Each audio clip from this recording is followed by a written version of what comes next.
Pour ceux qui font des PMA, voilà, que ce soit seul ou en couple, c'est quand même un parcours qui est très difficile.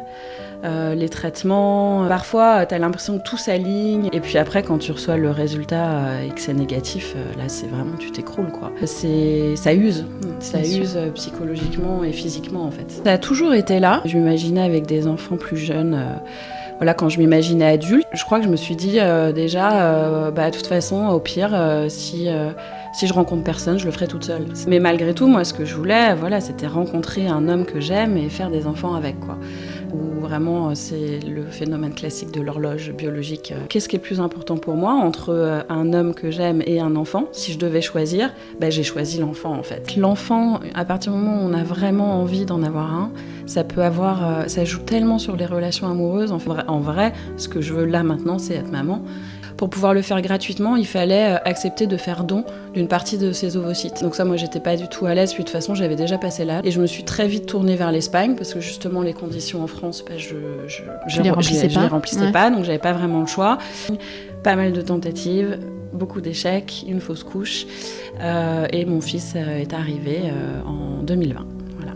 Je suis fière et très heureuse parce que, encore une fois, je trouve que ce qui était un plan B, aujourd'hui, je trouve que c'est le meilleur des scénarios qui aurait pu m'arriver. Je suis hyper contente de la vie que j'ai construite avec mon fils. Bonjour Cécile. Bonjour. Je suis très émue de t'accueillir au micro de Bloom Up. Tu as beaucoup compté dans mon parcours personnel, dans mon cheminement pour devenir maman. Tu m'as inspirée. Tu m'as aidée à oser croire que d'autres chemins vers la maternité étaient possibles. Alors merci infiniment d'être là aujourd'hui. Merci de m'accueillir et merci pour ces mots, ça me touche. Comment tu te sens alors que tu t'apprêtes à nous livrer ton histoire de maman ? Ça va, un peu stressée, normal, hein, mais quand on raconte un peu des choses intimes, mais je suis contente d'être là et de pouvoir raconter mon histoire. Alors on va commencer par parler un peu de ta famille. Qui constitue aujourd'hui ton cercle familial ? Alors le noyau dur, c'est mon fils et moi. Voilà, on est tous les deux. Et puis, y a mes parents, mes sœurs, mes neveux et mes amis proches aussi, que je considère comme ma famille et qui m'ont beaucoup soutenue ces dernières années. Voilà, ça c'est le cercle, on va dire, restreint. Et toi, dans quel type de famille t'as évolué quand t'étais petite ? Un schéma très traditionnel avec mes deux parents, voilà, papa, maman et mes deux sœurs, une grande sœur et une petite sœur. Voilà, donc très classique. Est-ce que leur parentalité t'a influencée ? Elle m'a influencée dans le modèle que j'avais de la parentalité, mais au final, pas dans la parentalité que j'ai choisie. Après, peut-être que ma mère m'a influencée d'une certaine façon parce que elle a eu ma grande sœur très jeune, c'est ma demi-sœur, mais voilà, pour moi il n'y a pas de différence, c'est ma sœur.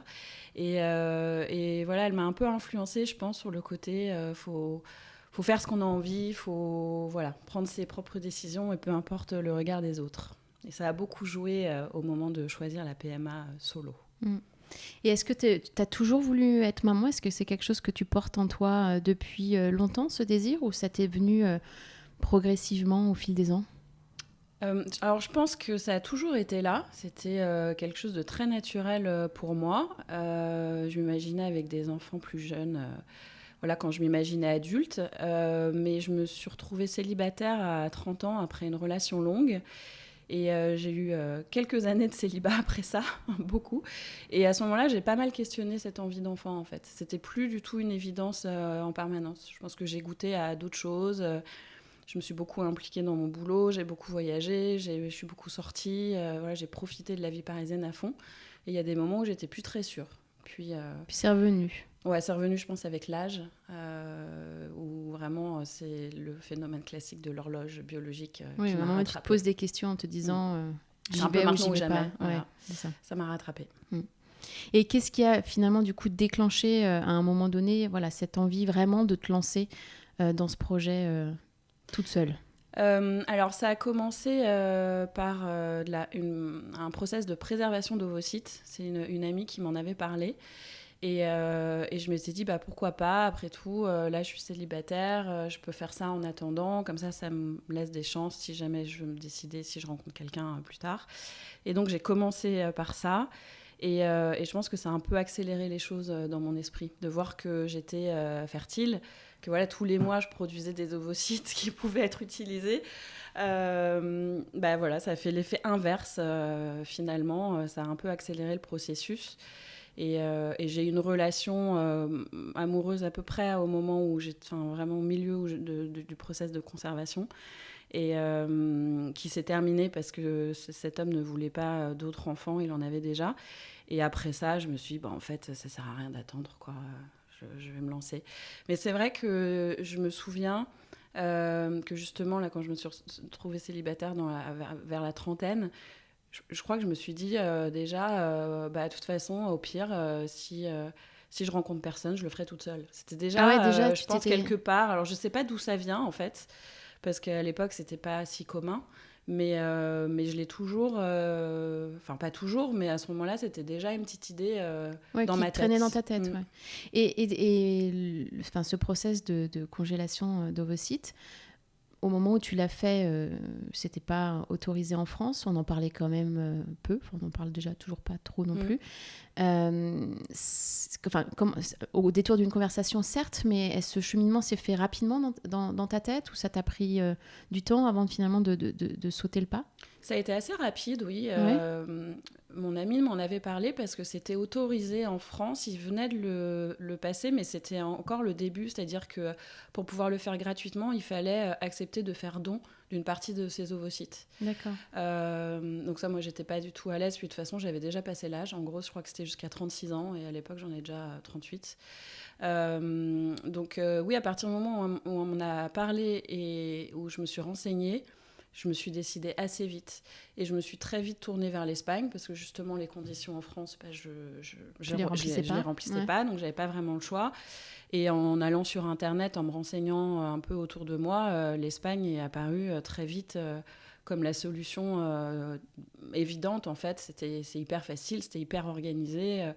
Les cliniques parlent français, tu les appelles et tu peux commencer le mois d'après, quoi. Enfin, vraiment, c'est très facile. Donc à partir du moment où tu as fait le cheminement dans ta tête, ça peut être assez facile. Ouais, mais c'est vrai que pour la préservation d'ovocytes, je pense que le cheminement, il a été rapide. Ça a été plus compliqué de me décider à faire un bébé justement, sans voilà, comment sans le père. cheminement s'est fait finalement dans ta tête et dans ton cœur, justement, pour arriver à cette décision finalement ultime de te dire, ok, je le fais solo, quoi. Ouais, comme je le disais, je pense qu'il y avait quand même une petite partie de moi qui gardait ça en plan B, quelque part.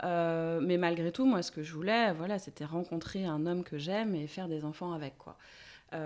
Et donc, quand la dernière relation s'est arrêtée, donc là, j'avais à peu près, 38-39 ans. Et donc, parce que cet homme ne voulait pas d'enfants, moi, ça m'a permis de vraiment, à travers cette relation, de faire le point sur qu'est-ce qui est le plus important pour moi entre un homme que j'aime et un enfant. Si je devais choisir, j'ai choisi l'enfant, en fait. Et donc, même avec lui, on avait évoqué la possibilité que je fasse un enfant avec un donneur et qu'on reste ensemble. Oui. Et je sais qu'il y a des femmes aujourd'hui qui choisissent cette solution-là. Bien sûr, Il y a des couples qui choisissent ça. Moi, je me sentais pas, en fait, de le faire. Non, psychologiquement, j'ai beaucoup réfléchi et c'était pas une option. Et du coup, voilà, la solution, elle s'est un peu imposée au fil de l'eau, comme ça. Mais c'est vrai que là, je le raconte, on a l'impression que ça a été rapide. Ça a été quand même beaucoup de barrières à casser et un gros travail psy à mener. Oui, et puis c'est vrai que on se dit, autant effectivement l'horloge biologique, ça on peut pas y faire grand-chose. L'amour peut arriver après, de toute manière. C'est ça. C'est pas parce qu'on a un enfant que tout s'arrête après, quoi. Non, c'est même en fait l'enfant. À partir du moment où on a vraiment envie d'en avoir un, ça peut avoir, ça joue tellement sur les relations amoureuses. En fait, je me disais, mais c'est fini maintenant que j'y pense tout le temps. C'est presque impossible de rencontrer quelqu'un dans ces conditions-là parce que forcément, je ne voyais plus les hommes que par ce prisme. Et donc, laisser le temps à une relation de s'installer sans en parler tout de suite, parce que ce n'est pas des sujets que tu abordes. Alors oui, tu peux très vite dire un jour, moi, je voudrais un enfant, tu vois, pour être sûr d'avoir les mêmes projets à moyen ou long terme.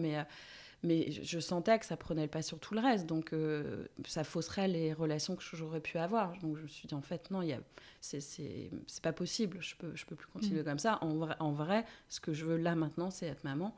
Et mon entourage, j'ai pas mal d'amis qui m'ont poussée en fait faire Je ça. vais te demander quelles ont été les réactions dans ton entourage, ta famille. Alors ma famille, j'en ai beaucoup parlé à mes parents, et notamment sur les questions de donneurs, anonymes, non anonymes. Voilà, je leur ai demandé leur avis. Tout mon entourage m'a hyper soutenue en fait. Vraiment, ça n'a pas été un sujet. Ils m'ont beaucoup encouragée, et j'ai des copines qui m'ont poussée, vraiment, qui m'ont dit mais arrête de tergiverser, vas-y quoi, c'est bon, t'en as envie, ça fait un moment que t'en parles, donc go, allez, saute. Bah, c'est bien au moins de se sentir soutenu dans ce type de décision et de démarche, et pas avoir des réticences, parce que c'est effectivement pas en tout cas pour nos parents, forcément le projet qu'on a. Donc, c'est vrai, ouais. Mais bon, mes parents, ils gardent toujours leur réticence pour eux, pour des projets aussi importants. C'est bien. Ils nous soutiennent quoi qu'on choisisse, donc ça c'est vraiment super. Donc non, j'ai pas eu de réticence, j'ai eu cette chance-là. Est-ce que du coup tu peux nous raconter des grandes étapes de ton parcours justement ? Oui, après la préservation d'ovocytes, donc j'ai fait deux cycles, hein, j'avais pas mal d'ovocytes en cours. Donc après, je me suis décidée à me lancer toute seule. Donc là, je me suis tournée vers l'Espagne, hein, toujours. C'est très rapide après le process quand on fait avec l'Espagne.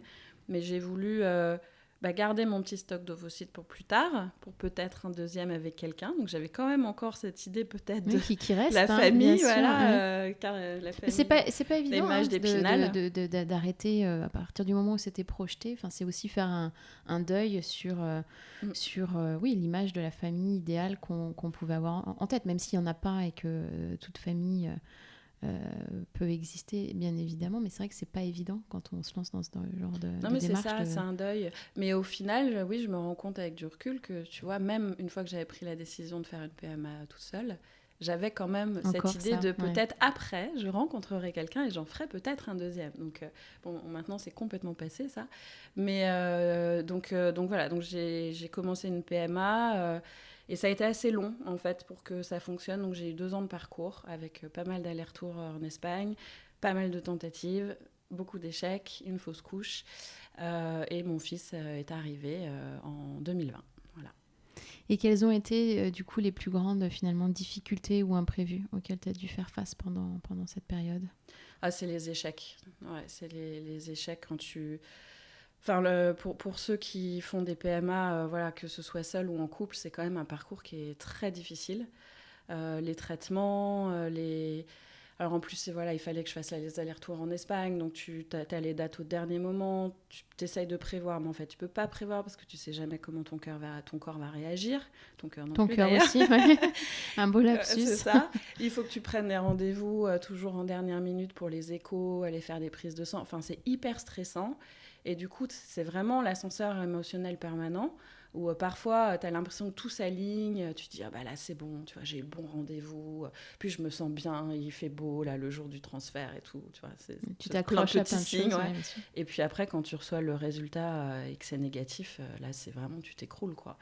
Et un essai, 2 essais, mon fils il est arrivé au bout du 9e je crois. Du 9e essai Ouais, je crois que c'est ça. 3, 4, 5, 6, 7, 8e, pardon. 8e. Ouais, 8e essai. Ça use. Ça Bien use sûr. psychologiquement et physiquement, en fait. Ouais, donc j'étais pas préparée. Émotionnelle. Ouais, t'étais pas préparée. Et tu t'es sentie soutenue soutenue, entourée pendant tout ce processus ? Alors oui, beaucoup. Déjà par les médecins qui m'ont accompagnée, ma gynéco et les différentes cliniques ont été super, mais surtout par mon entourage.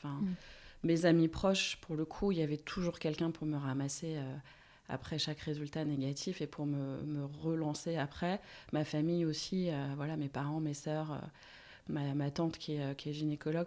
J'avais vraiment un cercle de soutien que je pouvais activer, voilà. Pas toujours les mêmes, mais qui ont été très présents pendant ces 2 années-là. Et c'était essentiel.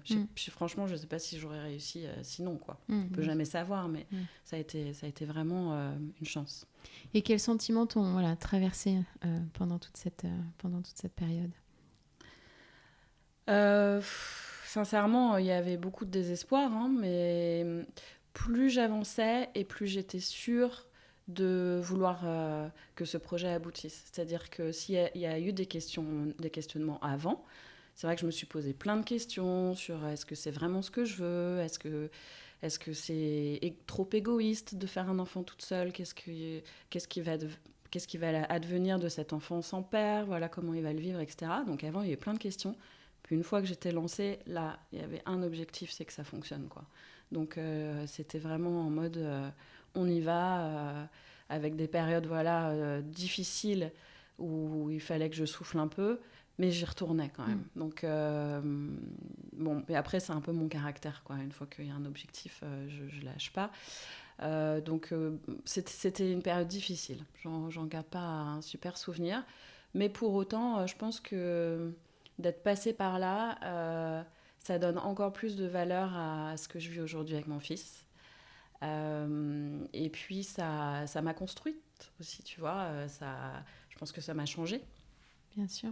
Et c'est vrai que je trouve que... Alors, ça ne rend pas moins beau, effectivement, le fait d'avoir un enfant rapidement et naturellement, mais quand on passe par ces parcours de PMA ou de questionnement d'avoir des enfants seuls ou après 40 ans, enfin, quand c'est pas une évidence finalement de on a rencontré quelqu'un, on fait un enfant, tout arrive assez vite, ça reste toujours une belle nouvelle et quelque chose de très beau.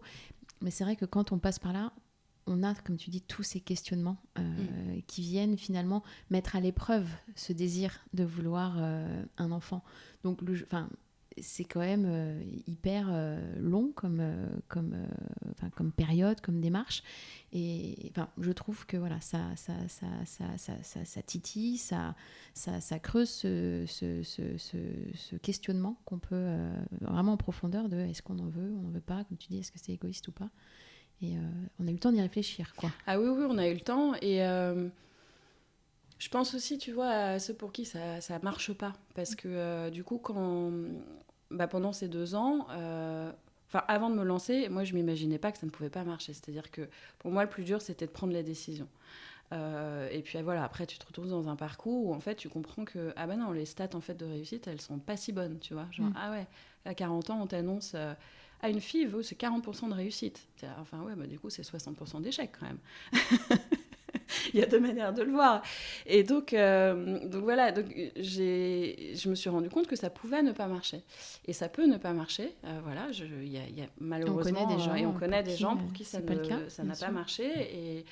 Et voilà, c'est encore plus dur. C'est hyper difficile. Et si ça marche pas, si ça marche pas, je pense qu'à ce moment-là, j'envisageais pas autre chose, mais ça laisse quand même entrevoir que y a peut-être autre chose de possible en fait. Donc c'est vrai que ça donne une valeur particulière à la maternité, et comme tu le dis, même quand ça marche tout de suite, le bonheur il est entier, je pense. Mais bien sûr, non, mais c'est pour ça que je dis ça ne retire rien, ça retire rien du tout. Mais c'est vrai qu'il n'y a pas cette phase de questionnement que je trouve, alors elle nous aide ou elle nous aide pas, mais qu'on a cette phase de questionnement quand le parcours est un petit peu plus long.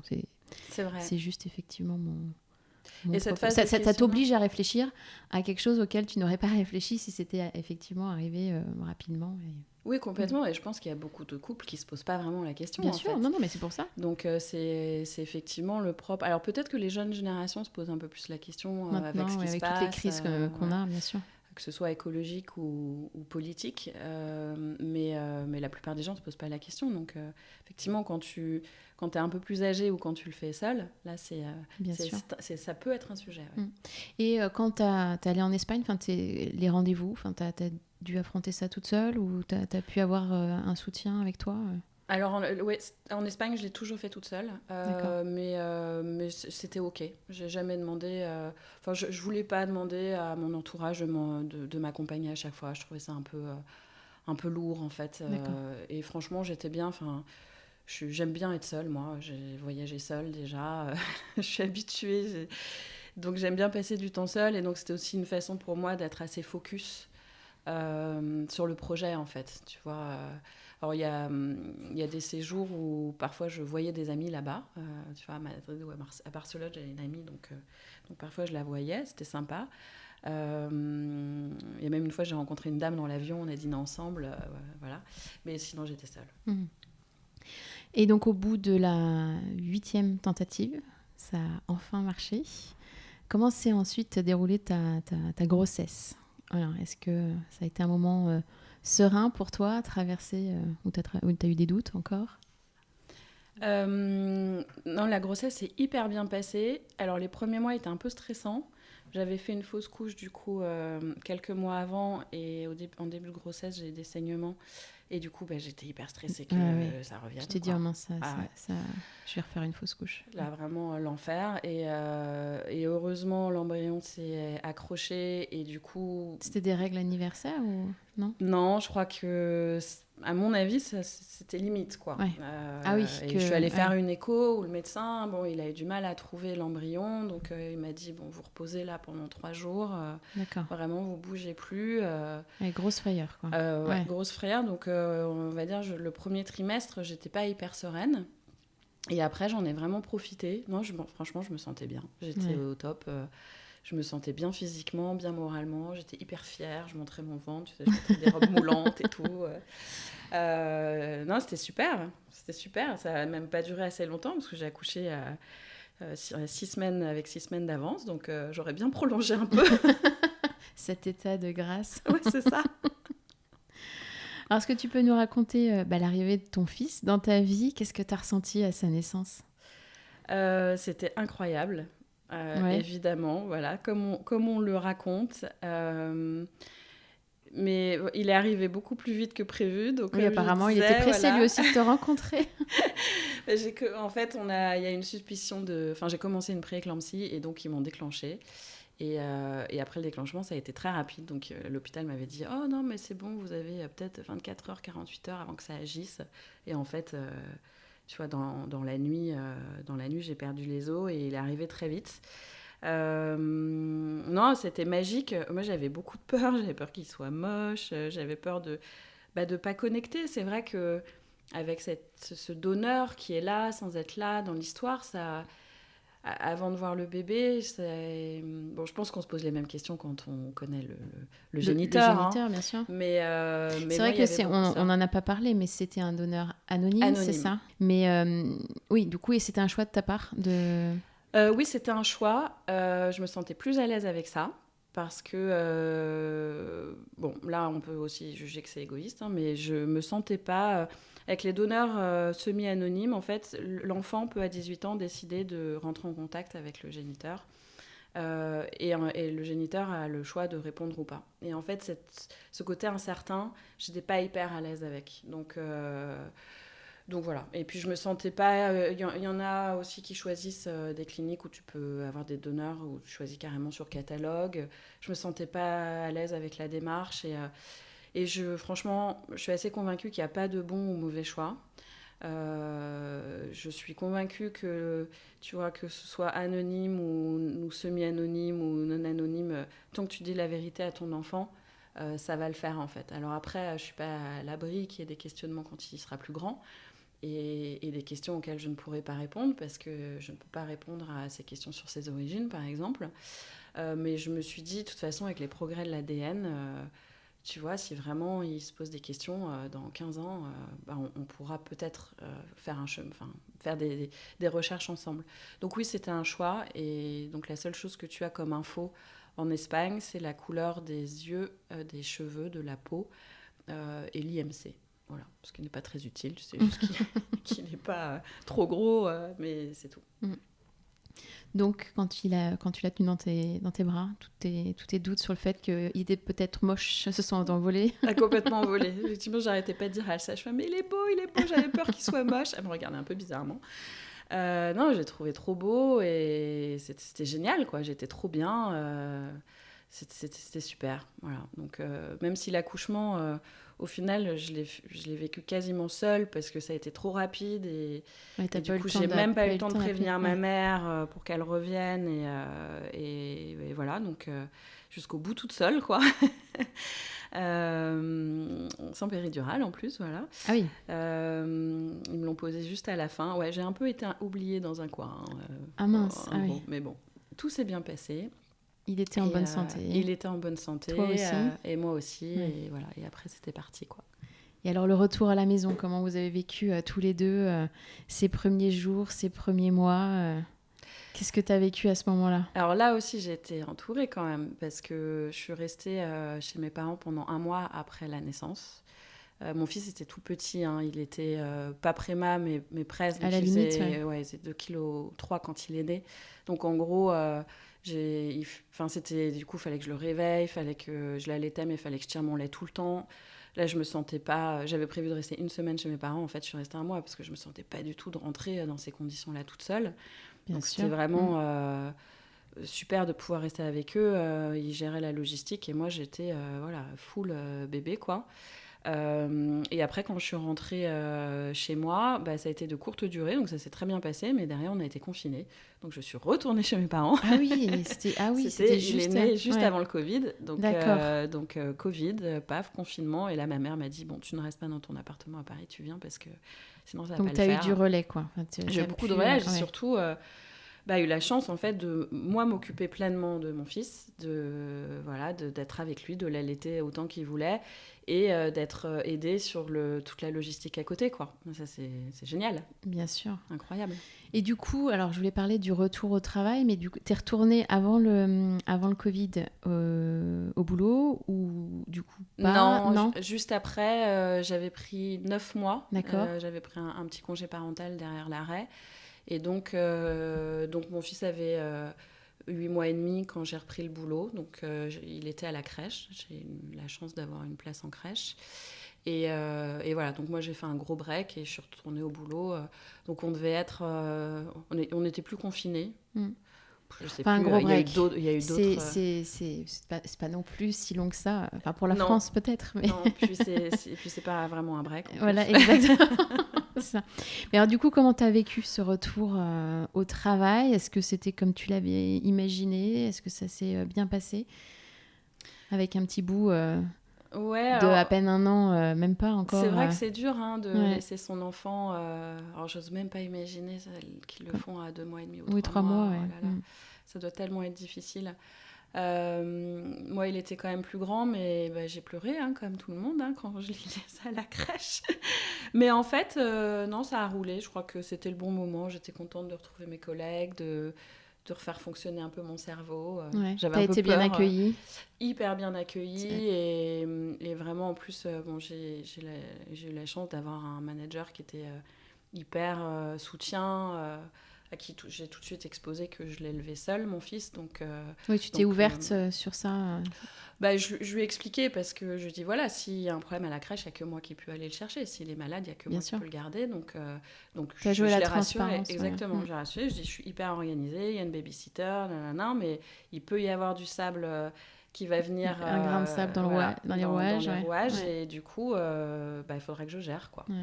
Bon, au final, il n'y a pas eu beaucoup de grains de sable, mais il y en a eu. Et dans ces cas-là, mon manager m'a et ça a été bien accueilli. Ouais. Bon, ça, c'est important.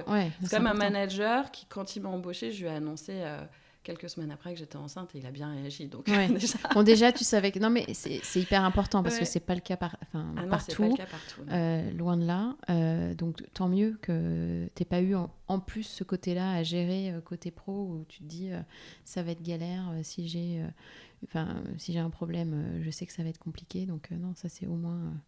C'était une chose positive sur cette partie-là. Ouais. Et j'avais négocié au passage un 2e jour de télétravail dans la semaine. Je faisais déjà 1 jour avant le Covid. Bon, comme le Covid était passé par là, c'était plus facile de négocier ça. Mais ça, je pense que ça a été... ça m'a vraiment aidée dans mon organisation, quoi. C'est vrai que le télétravail, quand tu es jeune maman, c'est un gain de fatigue. une économie d'énergie qui est vraiment qui fait la différence. Tu n'as pas le temps de transport à gérer. En général, ton enfant, il est gardé pas loin de chez toi, donc ça te permet d'y être beaucoup plus rapidement. C'est ça. Ouais. Donc tu cours un peu moins, au moins 2 jours dans la semaine, en fait. Bien sûr. Ça, c'est agréable. Ouais. Et alors aujourd'hui, voilà, comment tu t'organises ? Quel est ton quotidien de maman solo, de maman et de femme aussi ? Alors maintenant, mon fils, il a 5 ans et demi. Ouais. J'ai gardé à peu près la même orga depuis le début de la crèche, en fait. Donc ça fait 5 ans que j'ai la même orga où j'ai une babysitter qui s'en occupe 3 soirs par semaine. Enfin, elle va le chercher à 16h30 jusqu'à ce que je rentre du boulot. Et qui l'emmène au parc, qui le fait dîner, qui lui donne son bain. Et moi, j'ai plus qu'à faire le coucher, donc 3 fois par semaine. Je ne prends que le moment de qualité. Le moment de qualité, voilà. Mais c'est important. La logistique. Ouais. Donc ça, c'est l'organisation que j'ai mis en place au départ et que je garde parce que moi, elle me convient bien. Donc j'ai la chance de pouvoir prendre une babysitter, effectivement. Bon, c'est vrai que les aides de la CAF ont bien aidé aussi parce que quand les enfants sont petits, on a des aides pour les faire garder. Voilà, donc pour autant, ça a été intense selon les années. J'imagine, oui. Voilà. Donc là, je trouve que là, 5 ans et demi, je dirais que depuis quelques mois, je sens quand même une vraie différence. Dans quel sens ? Que c'est beaucoup plus facile. Voilà, d'accord. Là, je sens qu'il y a une étape qui a été franchie. Parce qu'il a gagné en autonomie Ouais, parce qu'il est plus grand. Donc, c'est vrai que déjà, tu n'as plus de biberons, la couche, tu n'as plus de poussettes. Tu vois, tu n'as plus à te trimballer des tonnes de trucs dès que tu te déplaces. Voilà, maintenant, quand on va faire une activité, je prends une gourde, des gâteaux. Et au pire, tu te dis, j'achèterai de l'eau et des gâteaux quelque part. Et c'est pas grave, en fait. Donc ça, je sens la différence. Il marche... il parle et il y a eu... Alors c'est vrai que tout bébé, tu parlais du retour au travail, je dirais que cette première année, je l'avais trouvé assez simple. Voilà, il était petit, mais ça se passait bien. Franchement, c'était cool, je kiffais, c'était génial. Je rentrais du boulot, j'avais hâte de le retrouver. Et alors après, à partir de 2 ans, là, il y a eu des phases entre 2 et 5... des phases bien hardcore du Terrible 2, puis je sais pas comment on dit, pour 3 ans, après t'as le Fucking 4. Bon, lui, il a bien fait. La Fucking 4. Alors 3 ans, je sais plus ce que c'est. Donc il y a eu des phases plus difficiles. Donc bizarrement, moi j'ai trouvé que c'était plus dur par période, entre 2 et 5 que petit en fait. Et alors justement, qu'est-ce qui t'aide à tenir quand t'étais dans ces périodes un peu difficiles ? Ma psy.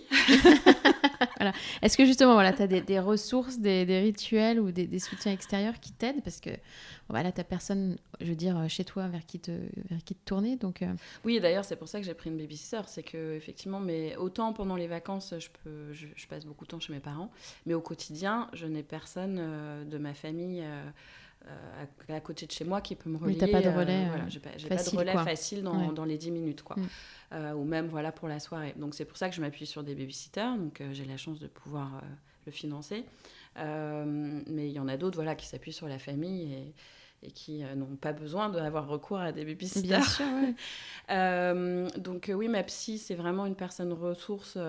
Aujourd'hui, je continue à aller la voir parce que je trouve que c'est presque comme du coaching, en fait. Voilà, j'ai pas mal de problématiques. Quand j'ai des problématiques avec mon fils, je lui en fais part ou elle m'aide beaucoup. Mes amis, toujours. Mes parents, toujours. Voilà, c'est toujours hyper les important. mêmes. Bah oui, mais c'est ce qu'on appelle ton village. Voilà. Ouais, c'est ça. Ouais. Et c'est vrai qu'il faut un village. À la crèche, le personnel était aussi très soutien. Je me souviens de moments où c'était des phases difficiles où je me suis appuyée sur la psy de la crèche et sur l'équipe de garde. La directrice, je me souviens, était vraiment d'une super écoute.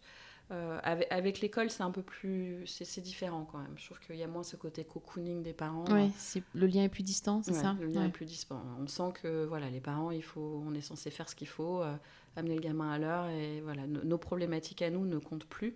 C'est vraiment l'enfant qui est au centre, et c'est normal. Mais là où, à la crèche, tu as un accompagnement aussi parental, je trouve.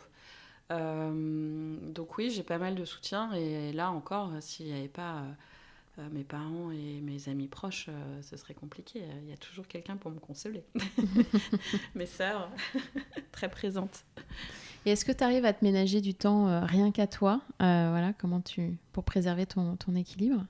Oui, je trouve que dans alors, parce que le risque, finalement, c'est de plus en avoir. Enfin, parce que quand tu gères ton quotidien, ta logistique, etc., et que tu es toute seule, alors même si tu as effectivement du relais, je parle vraiment du quotidien, pas des vacances scolaires, mais c'est vrai que le risque, c'est de s'oublier aussi un petit peu dans ce... T'as raison, et c'était une de mes craintes. Ça faisait partie de la liste des peurs à dépasser. C'est comment je vais faire, et voilà, est-ce que je vais pas devenir la mère débordée, dépressive, qui sort plus, voilà, qui a plus de vie parce qu'elle gère un enfant toute seule. Et ou au contraire, très sur ton fils en permanence. Oui, voilà. Et d'ailleurs, c'est un des reproches, souvent. Enfin, tu vois, c'est un des clichés des mamans solo qui sont beaucoup trop entières avec leurs enfants.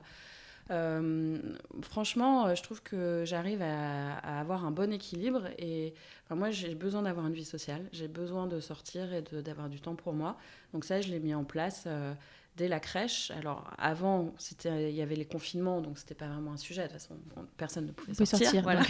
C'était la même chose pour tout le monde, pas de jalousie, mais après très vite il y a au moins en moyenne un soir par semaine où je sors, voilà, où je vais dîner avec des potes, ou je vais, je sais pas, voir un concert au théâtre. Donc je fais autre chose, et ça, je m'y tiens. Au fur et à mesure du temps, j'ai aussi réussi à recaser une séance de sport dans la semaine. Alors c'est sûr que je peux pas faire du sport tous les jours, j'y arrive pas, ça tient pas en fait, tu vois. J'ai l'impression que mon agenda c'est un peu un Tetris, donc j'essaye de caser un peu tout, mais voilà, un peu de sport, une sortie, c'est l'essentiel. Donc ça, j'arrive à le tenir, et du coup... non, j'ai pas du tout l'impression de subir, quoi. Au contraire, je trouve que j'ai un bon équilibre, et que du coup, les moments que je passe avec mon fils, ils sont, alors à part dans les périodes de crise, les terrible two ou fucking four. Voilà, donc j'ai mis en place une orga qui me colle bien, qui me convient effectivement. Chaque personne est différente, chaque maman est différente. Il y en a qui ont besoin de passer le maximum de temps avec leur enfant, d'autres beaucoup moins. Bon, moi, je sais pas, je suis un peu à la croisée des chemins. J'adore passer du temps avec lui, mais pas que. Ouais, non, mais il faut trouver ce qui nous convient. Hein. Enfin, chacun, comme tu dis, est différent. Mais, et t'as d'autres mamans solo dans ton entourage où tu es la seule Oui, il y en a quelques-unes. Alors, il y en a une en particulier avec qui on est devenus très proches, et on essaie de faire au moins un week-end par an ensemble. Et les enfants s'entendent très bien. Elle a une petite fille à peu près du même âge que mon fils. Donc ça, c'est super, parce que du coup, on peut échanger aussi sur ces particularités de nos maternités, en fait, sur voilà, les problématiques qu'on rencontre peut-être à l'école, ou des remarques qu'on peut avoir parfois.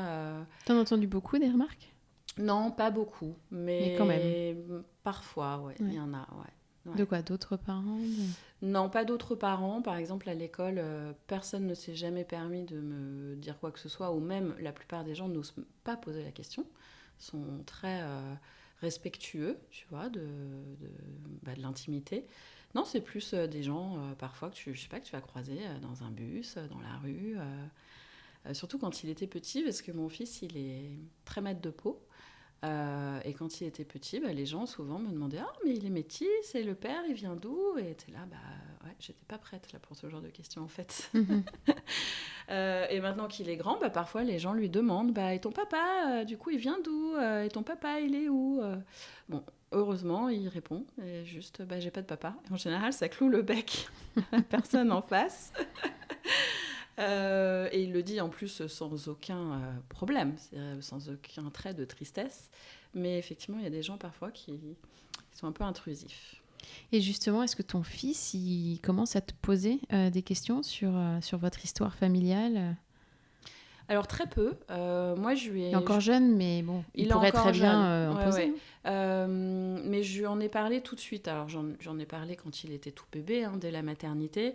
Mais depuis, là, sur ces 5 ans, régulièrement, j'en parle, je sais pas, peut-être une fois ou deux par an, tu vois. Et surtout, on a un ou deux livres sur le sujet. Et donc régulièrement, moi, je lui proposais de les lire. Et puis maintenant, lui, il va les chercher de temps en temps. Donc voilà, parfois c'est lui qui me demande de lire ça. Et du coup, c'est l'occasion de raconter à nouveau son histoire. Il y a peut-être 1 ou 2 fois où il y a eu une phase, par exemple, où il y a eu un papa imaginaire. Mais c'est très vite passé, ça a dû durer 48 heures. Alors moi, j'étais en panique totale. Il lui avait trouvé un prénom, je ne sais même plus ce que c'était.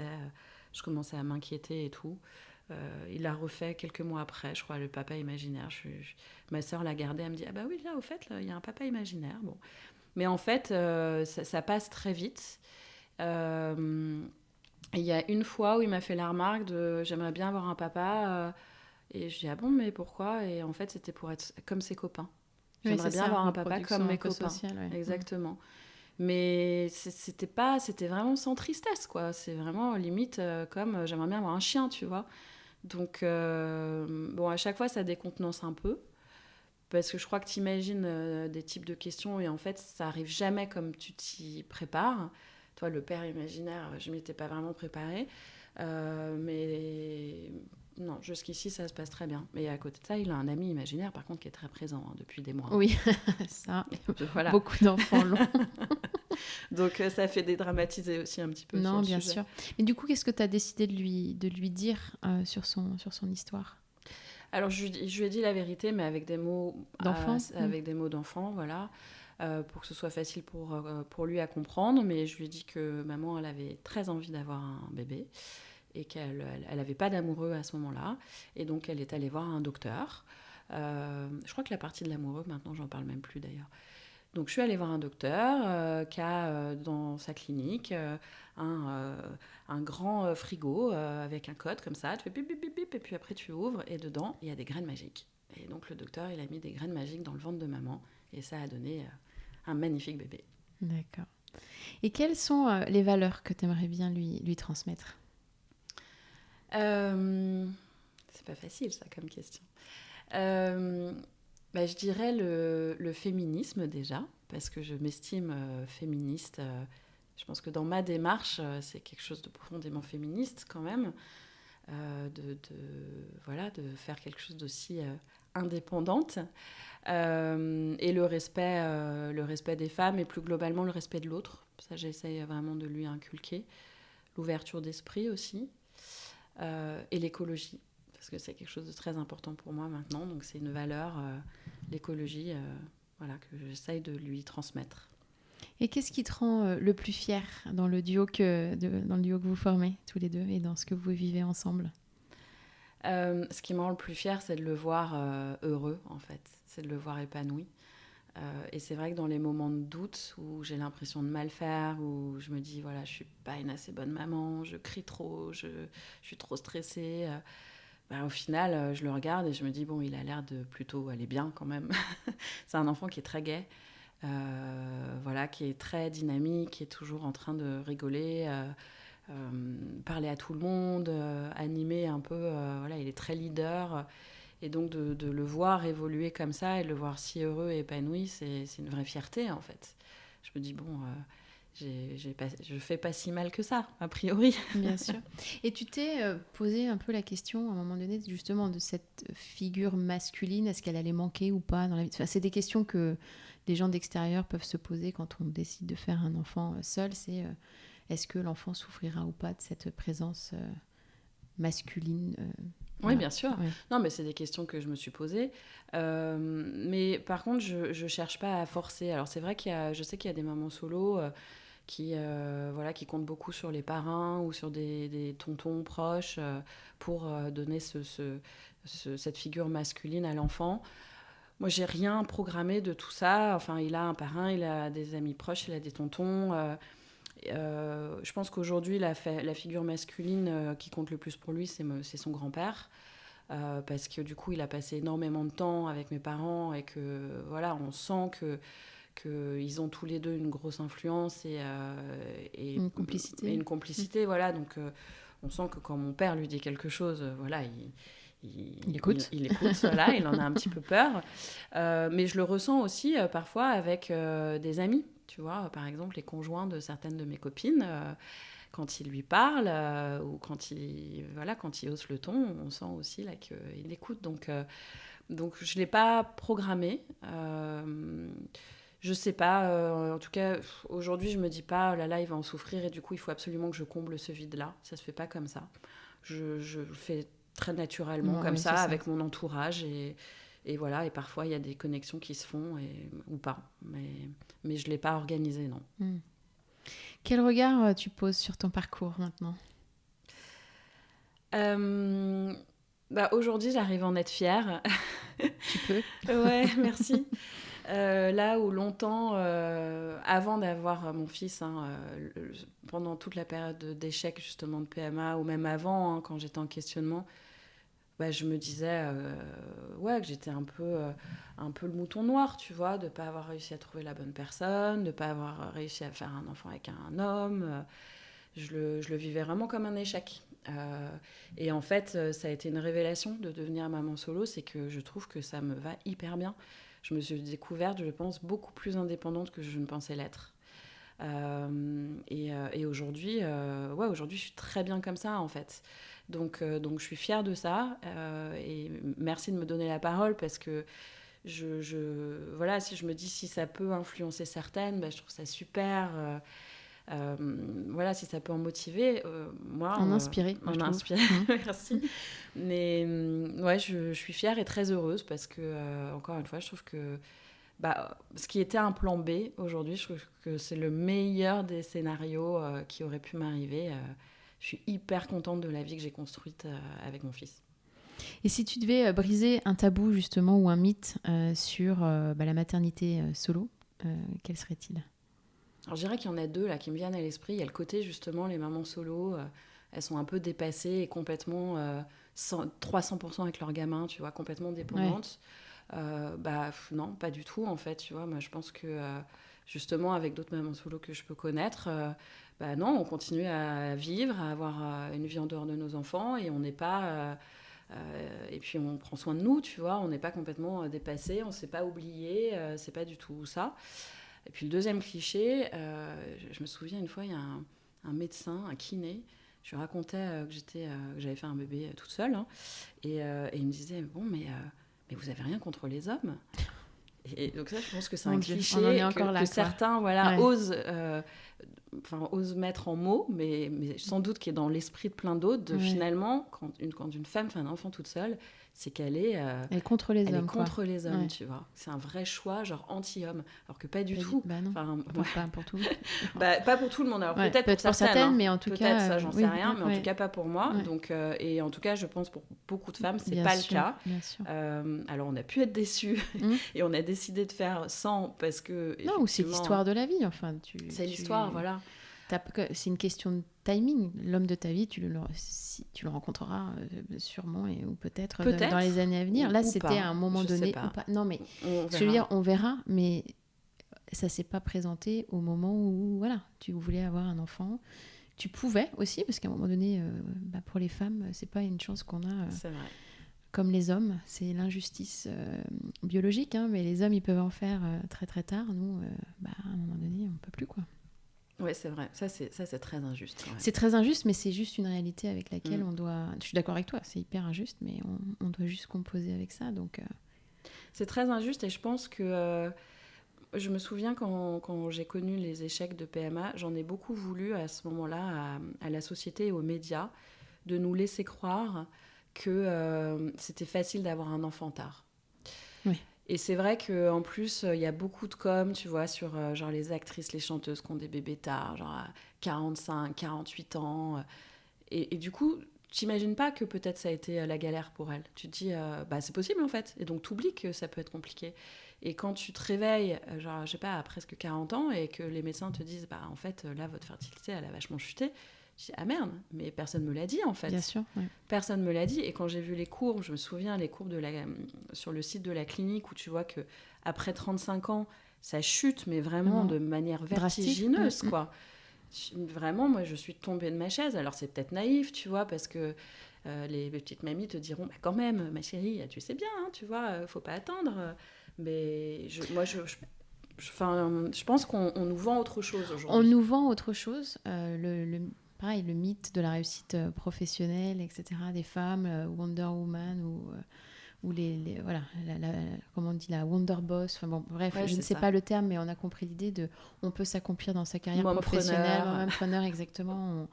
Et je suis d'accord avec toi, c'est vrai que je pense qu'il y a beaucoup de désinformation sur ce sujet-là.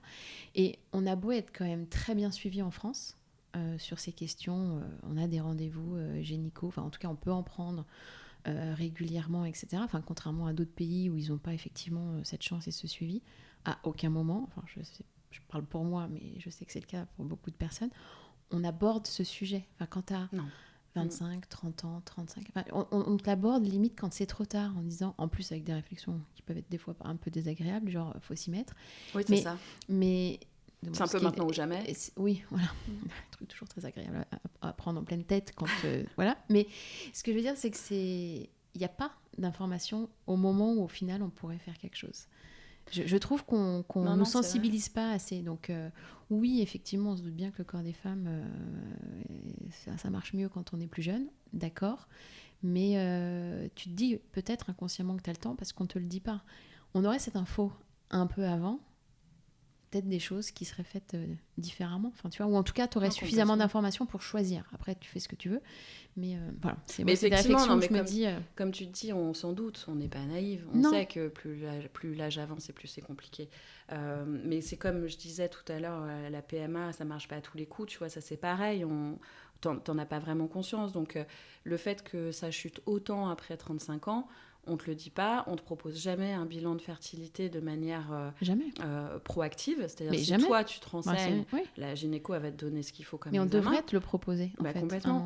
Tout comme la conservation des ovocytes, pour moi aujourd'hui, ça devrait être proposé systématiquement à toute femme, tu vois, à 28-30 ans qui n'a pas encore d'enfant. Pour moi, ça devrait être un sujet.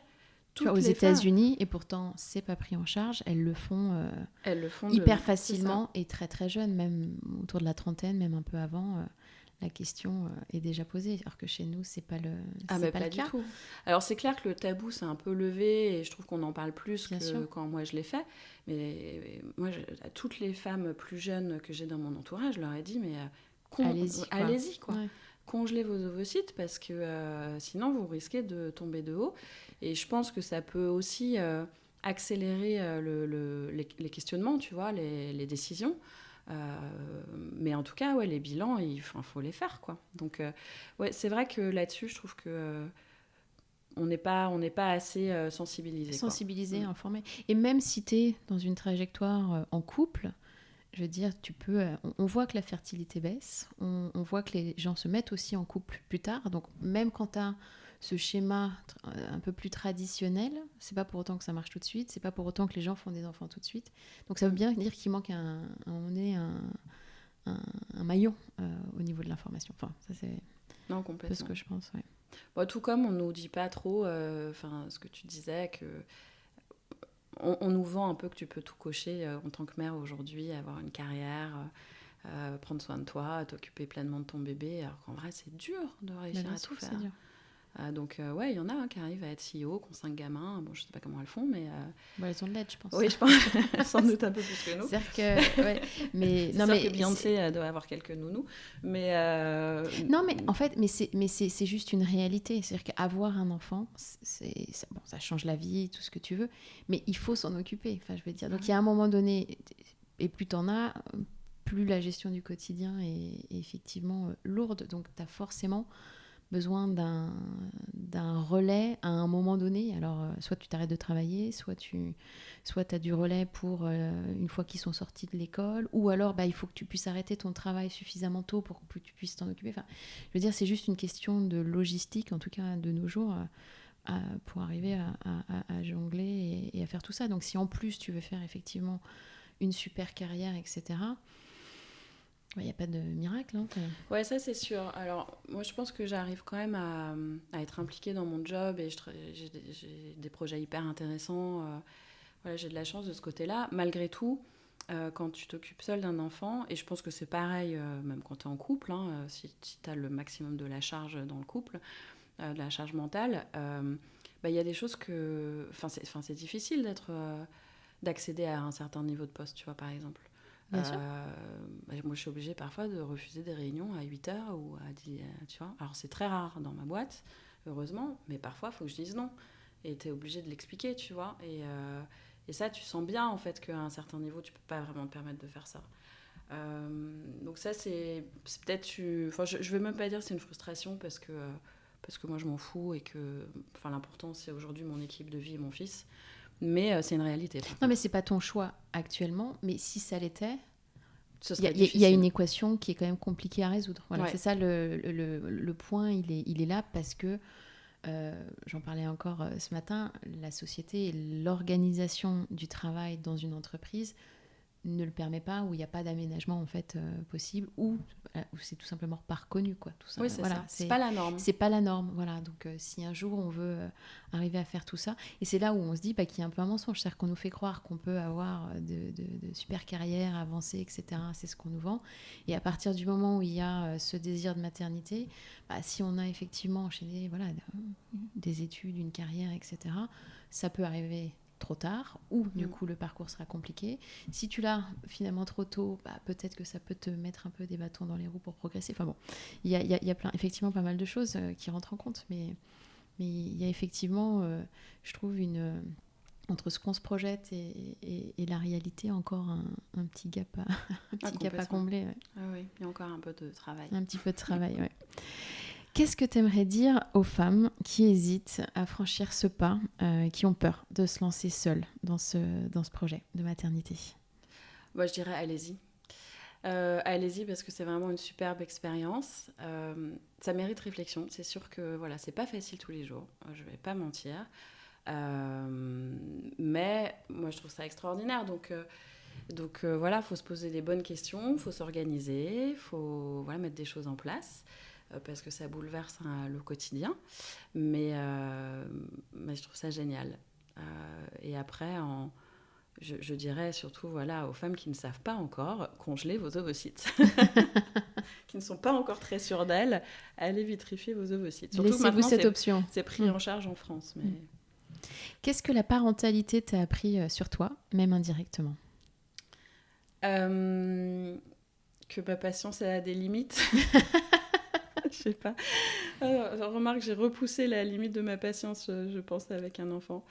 Non, sur mon indépendance, c'est ce que tu disais tout à l'heure. Ce que je disais tout à l'heure, ouais. Je pense que je me suis rendu compte que c'est une vie qui me convient plus que je l'avais imaginé.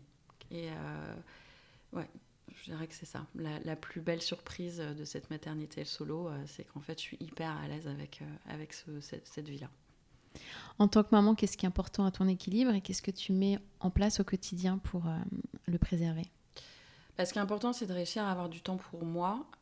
C'est un challenge vraiment de chaque semaine. D'avoir un peu de temps pour sortir, un peu de temps pour faire du sport. Et surtout, ce que j'ai plus de mal à avoir, c'est du temps pour moi à ne rien faire. Bon, je pense que ça, c'est toutes les mamans et toutes les personnes... surtout quand tu vis à Paris à 1000 à l'heure, mais c'est peut-être juste ce qui me manque. Mais ce qui est important, c'est ça. C'est d'un peu varier les activités, voir des gens différents, et aujourd'hui faire des choses un peu différentes avec mon fils aussi, qui est un peu plus grand. Donc ça, c'est important pour mon équilibre de voyager un peu avec lui, de faire des activités culturelles. Le côté square au coin de la rue, moi, ça va 2 minutes. Et si tu pouvais donner un conseil à la jeune maman que tu étais à l'époque, quel serait-il ? Je lui dirais, fais-toi confiance, parce que j'ai eu beaucoup de doutes quand j'étais jeune maman. J'avais vraiment l'impression de pas bien faire. Je pense que je pourrais me redonner ce conseil-là, tu vois, dans 10 ans pour la maman que je suis aujourd'hui, parce que je doute toujours autant. Et surtout... je dirais d'être au rythme de mon bébé. Parce que avec du recul, je me rends compte que très vite, on veut que le bébé dorme, fasse ses nuits. Tu sais, il y a le challenge de est-ce qu'il fait ses nuits ou pas ? Mettre pas du bazar partout. Tu vois, on s'impose des trucs, que la maison soit rangée, que les courses soient faites, qu'ils mangent bio et tout. Et finalement, du coup, il y a tout ce côté un peu de il faut que ce soit comme ça, qui prend beaucoup de place. Et Alors que je pense que les meilleurs moments, c'est quand tu vas au rythme de ton bébé. C'est quand voilà, il est réveillé la nuit, bah profite parce qu'en fait, c'est des moments que tu revivras plus, d'avoir ton bébé koala sur toi. Alors évidemment, hein, c'est facile de dire ça maintenant que je dors la nuit. Quand tu es au bout de ta vie et que tu as du manque de sommeil, c'est tellement horrible. Enfin, c'est horrible de manquer de sommeil. Bien sûr, oui, on n'imagine c'est très, pas très ça. dur. Oui. C'est un calvaire, quoi. Mais il y a quelque chose de très beau, en fait, je trouve, dans cet apprentissage du bébé. Voilà, au début, c'est pas le jour, la nuit, et il mange, il en faut partout. Après, en vrai, c'est pas grave. Mais tu vois, moi, je me suis énervée pour tous ces trucs-là, un nombre de fois. Voilà, avec du recul, je me dirais, profite, va à son rythme à lui. Merci beaucoup, Cécile, d'avoir partagé ton histoire avec autant d'honnêteté. Merci beaucoup de m'avoir accueillie et longue vie à Bloom Up. Merci beaucoup.